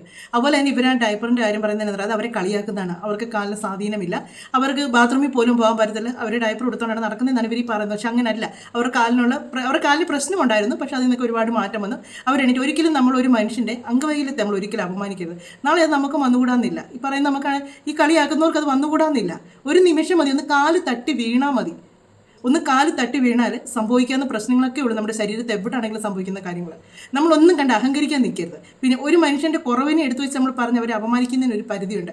ഇവർ കാണിക്കുന്ന കാര്യങ്ങളാണ് അവർ പറഞ്ഞുകൊണ്ടിരിക്കുന്നത്. അവർ തന്നെയല്ല എല്ലാ റിയാക്ഷൻ വീഡിയോക്കാരും ഈ കമൻറ്റ് ഇടുന്നവരും എല്ലാം ഇവർ കാണിക്കുന്ന കാര്യങ്ങളാണ് പറഞ്ഞിരിക്കുന്നത്. ഇന്നലെ തന്നെ ഞാൻ വീഡിയോ പറഞ്ഞില്ല, അത്രയും ഞാൻ പറഞ്ഞപ്പോൾ അതിൻ്റെ കമൻറ്റിനകത്ത് വന്നൊരു കാര്യമാണ്, ഇവർ ആരെ കൊണ്ടല്ല എന്നെല്ലാം പറയിപ്പിക്കുന്നുണ്ട്. ഇവരൊന്നും പറയുന്നില്ലെന്ന് നിങ്ങൾ പറഞ്ഞു. അവളത്ര നന്മമാരൊന്നുമല്ല, അവൾ മറ്റുള്ളവരെ കൊണ്ട് പറയിപ്പിക്കുന്നുണ്ടെന്ന്. അതാ പറഞ്ഞ് എത്ര പേര് എത്ര മാത്രം ഇവരെ നിരീക്ഷിക്കുന്നുണ്ട്. ഇവർ ഈ ഫേക്കായിട്ടുള്ള ഈ ഒരു മുഖം അത് അഴിച്ച് കാണിക്കാൻ വേണ്ടി കിടന്ന് കമൻറ്റിലൂടെ പോലും ആൾക്കാർ ശ്രമിക്കുന്നുണ്ട്. അങ്ങനെ ഓരോ കാര്യങ്ങളും ചെയ്യുന്നുണ്ട്. ഇപ്പോൾ അവരെ ഈ പറയുന്നത് നാളെ രേണുവിന് ഇത് കെട്ടിക്കൊണ്ട് നടക്കേണ്ട അവസ്ഥ വരാതിരിക്കട്ടെ. അതുകൊണ്ട് നമ്മൾ ഒരുപാട് നെഗളിക്കുമുണ്ടല്ലോ, ദൈവം നമ്മളിങ്ങനെ അങ്ങ് അഴിച്ചടിച്ചങ്ങ് വിടും, എവിടം വരെ പോകും എന്നറിയാനായിട്ട്. പക്ഷേ എന്നിട്ട് പണ്ടുള്ളവർ പറയത്തില്ല, ദുഷ്ടനെ പന പോലെ വളർത്ത പനയുടെ ഉയരത്തിൻ്റെ അനുസരിച്ചിരിക്കും അതിൻ്റെ മണ്ട ഒടിഞ്ഞ് വീഴുമ്പോൾ അതിൻ്റെ വീഴ്ചയിലാകാതെന്ന് പറയും എന്ന് പറയുന്നവരെ നമ്മൾ ഇച്ചിരി ഒന്ന് ഒതുങ്ങുന്ന, ഇപ്പോഴും പറയുകയാണ് ഒരു പൊടിക്ക് ഒതുങ്ങുന്ന ഉപദേശമൊന്നുമല്ല, ഒന്ന് പറയുന്നതേ ഉള്ളൂ, ഉപദേശമായിട്ടൊന്നും എടുക്കേണ്ട, ഒന്ന് ഒതുങ്ങുന്നത് നല്ലതായിരിക്കും. ഇല്ലെങ്കിൽ ഇതിനേക്കാൾ കൂടുതൽ പുറത്തോട്ട് ഓരോ കാര്യങ്ങൾ വരും. പുള്ളിക്കാരുടെ വിചാരം എന്നറിയാം, ആരുടെയും കയ്യിൽ ഒരു തെളിവുമില്ല, എന്നെ ചെയ്യാൻ എന്നാണ്, വെറുതെയാണ്. എല്ലാവരുടെയും കയ്യിൽ ഒരുപാട് തെളിവുകളുണ്ട്. അതൊക്കെ പുറത്തോട്ട് വന്നാൽ രേണു ഇവിടെ അങ്ങ് നിൽക്കുകയല്ലേ, രേണു ഓടും. രേണുവിന് പിന്നെ ആദ്യമേ ഒന്നിച്ച് പറഞ്ഞല്ലോ, ഞാൻ ആത്മഹത്യയുടെ വക്കിലെന്നൊക്കെ പറഞ്ഞ ആൾ പിന്നെ ഒന്നിച്ച് പറഞ്ഞു എന്നത്, എനിക്ക് ജീവിക്കണം, ജീവിച്ചേ പറ്റൂ, ഞാൻ ആ ഒരു ഇതും നിർത്തത്തില്ല. കാര്യം എനിക്ക് ലക്ഷങ്ങൾ കിട്ടുന്ന അത് കളഞ്ഞിച്ച് ഇവർ ആത്മഹത്യ ചെയ്യാൻ പോകും. ഇവർ ആ ഒരു നിമിഷം എന്ന് പറഞ്ഞാൽ ഇവർ പെട്ടെന്ന് ഇവർ പിടിവള്ളി വിട്ടുപോയി. കിച്ചു ആണ് വന്ന് പറഞ്ഞേക്കുന്നത്, വേറെ ആരുമല്ല, കിച്ചു എന്ന് പറഞ്ഞ കാര്യമാണ്. അതിൽ ഇവർക്ക് എന്നെ ചെയ്യണം, അത് ആരുടെ തലേ ചാരണം, ഈ കൊച്ചു പറഞ്ഞുകൊണ്ട് നാട്ടുകാരെല്ലാം വിശ്വസിക്കുമല്ലോ എന്ന് പറഞ്ഞ് ഇവർക്ക് വെപ്രാളായി. അതിലാണ് ഇവർ ആത്മഹത്യയുടെ ഒരു സൂചന എടുത്തിട്ടത്. പക്ഷെ പിറ്റേ ദിവസം അത് ഷെബീന ബീവിയുടെ ഒരിതായി കിട്ടി. ഷെബീന ബീവി കിട്ടിക്കഴിയുമ്പോഴത്തേക്ക് പിന്നെ പുള്ളിക്കാരിക്ക് മനസ്സിലായി ഇത് അവരുടെ തോളച്ചാരം, അവരുടെ നെഞ്ചത്തോളം കയറിയാൽ മതി, അങ്ങനെ അങ്ങ് പൊക്കുള്ളൂ എന്ന് മനസ്സിലായി. അതാ പറഞ്ഞ് നിങ്ങൾ ഇത്രയും മതി, ഒരു ചെറിയ സാധനം നിങ്ങൾ പറഞ്ഞില്ല, ചെറിയ സാധനം തന്നെ അധികമാണ്. ഈ കണക്കാണിത് ഇച്ചിരി വലിയ ഒരു, ഞാൻ ഒന്നും പറയുന്നില്ല. അതിട്ട് കഴിഞ്ഞ് തന്നെ പുള്ളിക്കാരി ഉടൻ തന്നെ അടുത്തത് ഇട്ടിട്ടുണ്ടെന്നുള്ളതാണ്. അതാ പറഞ്ഞത് ഇവരൊന്നിനൊന്നും തീരാൻ ഉദ്ദേശിച്ചിട്ടില്ല. ഇത് അവർ വന്ന് ഇത് അവരുടെ കയ്യിൽ ആരെങ്കിലും കൊടുക്കും, എന്തെങ്കിലും വരും. ഇവർ ശരിക്കും നാറാൻ കിടക്കുന്നേ ഉള്ളൂ. ചേർത്താത്ത ഞാൻ വീണ്ടും ശല്യം ചെയ്യാൻ വേണ്ടി വന്നതാണ്, വേറൊന്നല്ല. ഒരു കാര്യം കൂടെ പറയട്ടെ. ഞാൻ കല്യാണം കഴിച്ചു, ആദ്യത്തെ കല്യാണം കഴിച്ച എൻ്റെ വീട്ടുകാരും നാട്ടുകാരൊക്കെ പറഞ്ഞ് കല്യാണം കഴിച്ചാണ്, പള്ളിയിൽ കെട്ടിയതാണ്. സോ കെട്ടിയത് മീൻസ് പെന്തക്കോസ്ത് കല്യാണമാണ്. അതുകൊണ്ട് എൻ്റെ കഴുത്തെ താലി കെട്ടിയിട്ടില്ല, സൂചിയുടെ മാത്രമേ താലി കെട്ടിയിട്ടുള്ളൂ, സത്യമാണ്. അദ്ദേഹത്തിന്റെ പേര് ഞാൻ പറയാൻ ആഗ്രഹിക്കുന്നില്ല. അദ്ദേഹം എനിക്കും ആ ബന്ധം താല്പര്യമില്ലാത്തതുകൊണ്ട് ഞങ്ങൾ ആ ബന്ധം ഉപേക്ഷിച്ചു. സോ എന്താ പറയാ, അതിനുശേഷം എന്താ പറയാ, അദ്ദേഹം എന്നെയും കുറ്റം പറഞ്ഞില്ല, ഞാൻ അദ്ദേഹത്തെ കുറ്റം പറയുന്നില്ല. അതിനുശേഷം ഇതെല്ലാവർക്കും അറിയാവുന്നതാണ്, സൂചിച്ചേട്ടൻ്റെ വീട്ടുകാർക്കും അറിയാം, സൂചിച്ചേട്ടനും അറിയാം, മോനും എല്ലാവർക്കും അറിയാവുന്ന കാര്യമാണ്. അതിനുശേഷം ഞാൻ രണ്ടാമത് സൂചിച്ചേട്ടനെ നിയമപരമായിട്ട് കല്യാണം കഴിച്ചു. അദ്ദേഹം മരിച്ചപ്പോൾ ഞാൻ വിധവയായി. ഇപ്പം ഞാൻ ഇതുവരെ വേറെ ആരും കെട്ടില്ല. എടി തീർത്താത്ത നീ എങ്ങനെ അടി വിധവയായത്? നീ ആദ്യം ഒരു തമിഴ്നാട്ടിലെ ഒരു മനുഷ്യനെ കല്യാണം കഴിച്ചു, രണ്ടാമതൊരു ബംഗ്ലാദേശി ഷൗക്കത്തിനെ കല്യാണം കഴിച്ചു, മൂന്നാമത് മലയാളി വിനീതിനെ നീ കല്യാണം കഴിച്ചു. ഇവര് 3 പേര് ജീവനോട് ഇരിപ്പുണ്ടല്ലോ, പിന്നെ നീ എങ്ങനെ അടി വിധവയാകുന്ന കള്ളി തീർത്താത്ത ഡയപ്പർ വിധവ? കേട്ടല്ലോ, ഇത് ചോദിച്ച് മേടിക്കുവാണ്, ഇത് ചോദിച്ച് രേണു മേടിക്കുവാണ്. ഇതിന് ഒരു മറുപടി അവരെ വീണ്ടും അവരൊന്ന് സൈലന്റ് ആയി. ഇപ്പം കാര്യം ഇവരെ ഇങ്ങനെയെല്ലാം പറഞ്ഞെങ്കിലും അവരിത് വേണ്ട പോട്ടെ എന്ന് പറയും. പക്ഷെ അവരെ സമ്മതിക്കുകയില്ല, അവരെ അടങ്ങിയിരിക്കാൻ ഇവർ സമ്മതിക്കുകയില്ല. ഇവർ തന്നെ ഇവരെ കുഴി ഇങ്ങനെ തോണ്ടാനായിട്ട് തൂമ്പ എടുത്ത് അവരോട്ട് കൊടുക്കും. എന്നാൽ ഈ തൂമ്പാണ്ട് എൻ്റെ അവീതോ എൻ്റെ കാര്യങ്ങളോ അല്ലെങ്കിൽ വലിച്ച് വെളിയിട്ടുള്ളത്. ഇപ്പം ഇതുവരെ അവരെ പറഞ്ഞു, അവരിനി അതിൻ്റെ ബാക്കി ഇത് സത്യമുണ്ടോ ഇല്ലെന്ന് എനിക്കറിയില്ല കേട്ടോ. ഈ ഷെബീന ബീവിയെ പറ്റി പറഞ്ഞ് എനിക്കറിയില്ല സത്യം ഉണ്ടല്ലോ. ഞാനിപ്പോൾ ആദ്യമായിട്ട് രേണുവിൻ്റെ വായിന്നാണ് ഇങ്ങനെ കുറച്ച് കാര്യങ്ങൾ കേൾക്കുന്നത്, അല്ലാതെ ഒരു കമൻറ്റ് ബോക്സിൽ പോലും അവരെ ഇങ്ങനെ ഒരു കാര്യം പറഞ്ഞ് കേട്ടിട്ടില്ല. അതുകൊണ്ട് എനിക്കറിയാൻ മേല അതിനെപ്പറ്റി പറയാനായിട്ട്. പക്ഷേ രേണുവിൻ്റെ കാര്യങ്ങൾ ഒരുപാട് പേര് തെളിവ് സഹിതമായിട്ട് കൊണ്ടുവരുന്നുണ്ട്. ഇപ്പോഴും കണ്ടോ ഡയപ്പർ താത്തേന്ന് വിളിച്ച് കേട്ടോ, അതാ പറഞ്ഞത്. ഞാൻ പറഞ്ഞില്ലേ രേണുവിനത് കെട്ടാനായിട്ട് അങ്ങനെ ഒരു അവസരം വരാതിരിക്കാൻ വേണ്ടി ദൈവത്തോട് പ്രാർത്ഥിച്ചോളൂ. കാര്യം ഒരു രോഗമാണെങ്കിലും ഒരു മനുഷ്യനൊരു ഒരു വീഴ്ചയാണെങ്കിലും എന്നേലും ഒരു നിമിഷം മതി, നടക്കുന്ന വഴിക്കൊന്ന് തല ഇറങ്ങി വീണാൽ മതി, നമ്മുടെ കാര്യം അവിടെ തീർന്നു. അതിലൂടെ ഇന്നലെ നമുക്കൊരു പൊട്ടലോ എന്നേലും സംഭവിച്ചാൽ പിന്നെ നമ്മൾ എന്നതായിരിക്കും, അതൊന്നും മനസ്സിലാക്കാതെ കിടന്ന് നെഗളിക്കുക. ഞാൻ പറഞ്ഞില്ല എന്നാത്തിനാണ് നെഗളിക്കുന്നതെന്ന് എനിക്ക് മനസ്സിലാകുന്നില്ല. ഇനി ഇതിൻ്റെ ബാക്കിയായിട്ട് അവർ വരും, അതിനൊരു സംശയമില്ല. അവർ ശരിക്കും എടുത്തിട്ട് അലക്കും. ഇനി വരുന്നത് ചിലപ്പോൾ തെളിവായിട്ടായിരിക്കും. അന്നേരമാണ് രേണു മോങ്ങാനും എടുക്കാനും തുടങ്ങാൻ പോകുന്നത്. ആണെങ്കിലും ഓരോ കാര്യങ്ങൾ വീതം ഓരോ പ്രാവശ്യമായിട്ട് വന്ന് പറഞ്ഞുകൊണ്ടിരിക്കുന്നു, ഇതാണ് മറ്റതാണ് മറിച്ചതാണെന്നൊക്കെ പറഞ്ഞുകൊണ്ട്. അതിൻ്റെ ഇടയ്ക്ക് പുള്ളിക്കാരി ഈ ഒരു കാര്യങ്ങളും കൂടെ ക്ലിയറായിട്ട് ഒരു സൈഡിൽ കൂടെ കൊണ്ടുപോകുന്നുണ്ട്. പുതിയ വെറൈറ്റി സാധനങ്ങളൊക്കെ ഇറക്കുന്നതായിരിക്കും. മുട്ടായി തിന്നുന്നതും നാരങ്ങ തിന്നുന്നതും. അത് മാത്രമേ പ്രതീക്ഷിക്കാൻ പറ്റുള്ളൂ. റേറ്റ് കൂട്ടാൻ പോകണോ അടുത്ത ഈസ്റ്റർ കഴിയുമ്പോ? ഇല്ല, നമുക്ക് നോക്കാം. ഓഫർ എന്താ? എത്ര ഓഫർ? അല്ല ഇപ്പോഴത്തെ റേറ്റ് 199 അല്ലേ? 190 ആണ്. 199 ആണ്. എത്ര കൂട്ടിയാലും എടുക്കും ആരാധകര്. തീർച്ചയായിട്ടും ആരാധകർ ഒരുപാട് ഫാൻസ് ഉണ്ട് എനിക്ക്. അതാണ് മെസ്സേജൊക്കെ വരാറുണ്ട്. ശരി, ഓക്കെ. താങ്ക് യു കേട്ടോ. ഒരുപാട് ഫാൻസ് എന്ന് പറഞ്ഞാൽ എന്നാന്നറിയോ, ഇത് കഴിഞ്ഞ ദിവസം ആരോ കമന്റ് ഇടുന്നുണ്ട്, സുധിച്ചേട്ടൻ കണ്ടത് നാട്ടുകാരും കൂടെ കാണുന്നത്, എൻ്റെ സുധിച്ചേട്ടൻ കണ്ടതല്ലേ അപ്പം പിന്നെ നാട്ടുകാരും കൂടെ കാണട്ടെ എന്ന് പറയണത്. ഇത്രയും ഫാൻസ് ഉണ്ട് വരുന്നു എന്നൊക്കെ പറയുന്നത് കേട്ടതൊന്നും പുള്ളിക്കാരി എന്തോ വലിയ മഹാകാര്യം ചെയ്യുന്നതാണ് കാണാനായിട്ട് ആൾക്കാർ വരുന്നത്. ഏതുകൊണ്ട് സമൂഹത്തിന് ഗുണമുള്ളൊരു കാര്യം ഇവർ ചെയ്യുന്നു, അതിനാണ് വരുന്നത്. ഇത് പറയുമ്പോൾ ചിലരൊക്കെ ഒന്ന് ചെയ്യുക റിയാക്ഷൻ വീഡിയോ ചെയ്യുന്ന ഒരു സമൂഹത്തിന് എന്ത് ഗുണം, അത് ബോധമുള്ളവർക്ക് മനസ്സിലാവും. റിയാക്ഷൻ വീഡിയോക്കാർ എന്നാ കാര്യത്തിനാണ് ഓരോ കാര്യങ്ങൾ എതിർക്കുന്നതെന്നും ഓരോ കാര്യങ്ങളിങ്ങനെ ഓരോ കാര്യങ്ങളും എടുത്തെടുത്ത് ഇങ്ങനെ പറയുന്നത് എന്നാന്നുള്ളത് തലയ്ക്കെത്തിച്ചിരിക്കുന്ന വിവരം ബോധമുള്ളവർക്ക് മനസ്സിലാകും. പിന്നെ ആരോ പറഞ്ഞ പോലെ തലച്ചോറിന് ഉള്ള സ്ഥലത്ത് പൊതിച്ചോറ് പോലും ഇല്ലാത്തതിനോടൊക്കെ ഇതൊക്കെ പറഞ്ഞിട്ട് കാര്യമില്ല, തലയിലോട്ട് കയറിയില്ല. കാര്യം ഈ ടീമിനെ സപ്പോർട്ട് ചെയ്യുന്നവർക്ക് ഈ ടീമിൻ്റെ വിവരമല്ലേ കാണുള്ളൂ. ടീം കിടന്ന് കാണിക്കുന്ന കണ്ടില്ലേ, അതല്ലേ വരുള്ളൂ. പിന്നെ ഇവളെ ഇത്രയും സപ്പോർട്ട് ചെയ്യുന്നവർ ഞാൻ ചോദിക്കുകയാണ്, നിങ്ങൾ ഇവർ ചെയ്യുന്ന പോലത്തെ വീഡിയോസും കാര്യങ്ങളും ഇടുമായിരിക്കും, അതുകൊണ്ടായിരിക്കാം, അല്ലെങ്കിൽ നിങ്ങൾക്കത് ആർക്കെങ്കിലുമൊക്കെ നിങ്ങൾക്ക് അയച്ചു കൊടുക്കാൻ താല്പര്യം ഉണ്ടായിരിക്കാം, അതുകൊണ്ടായിരിക്കും നിങ്ങൾ വന്ന് ഇവളെ ഇത്രയും സപ്പോർട്ട് ചെയ്യുന്നത് എന്നേ ഞാൻ പറയുന്നുള്ളൂ. ഇതിലേക്ക് സബ്സ്ക്രിപ്ഷൻ്റെ കാര്യമാണ് പറയുന്നത്. അതിനകത്ത് എത്ര പേരായി എന്നായി ആ പറയുമ്പോൾ ഒരു കൊഞ്ചലും നാണോ ഒരുമാതിരി ഡബിൾ മീനിങ് വെച്ചുള്ള വർത്തമാനങ്ങളും ഒക്കെ കേൾക്കുന്നുണ്ടല്ലോ. രേണുചുരി പാവം ഒന്നും അറിയത്തില്ല, കുഞ്ഞുഞ്ഞിയാണ്. ആ കുഞ്ഞുഞ്ഞി പറയുന്ന വർത്തമാനങ്ങളാണ്. എന്നാണേലും ഇതുപോലുള്ള അപരാധമൊക്കെ പറയാൻ ഇവളെ കൊണ്ടേ പറ്റുള്ളൂ. മറ്റൊരു വീഡിയോയിലൂടെ മറ്റു കാര്യങ്ങളൊക്കെ ആയിട്ട് നമുക്ക് കാണാം. നിങ്ങൾക്ക് നിങ്ങളുടേതായ അഭിപ്രായങ്ങൾ പറയാം. വീഡിയോ ഇഷ്ടമായെങ്കിൽ സബ്സ്ക്രൈബ് ചെയ്യുക, അതുപോലെ തന്നെ ഷെയർ ചെയ്യുക, അതുപോലെ തന്നെ ലൈക്കും ഹൈപ്പും ചെയ്യുക, കമൻറ്റ് ചെയ്യുക. മറ്റൊരു വീഡിയോയിലൂടെ നമുക്ക് വീണ്ടും കാണാമേ.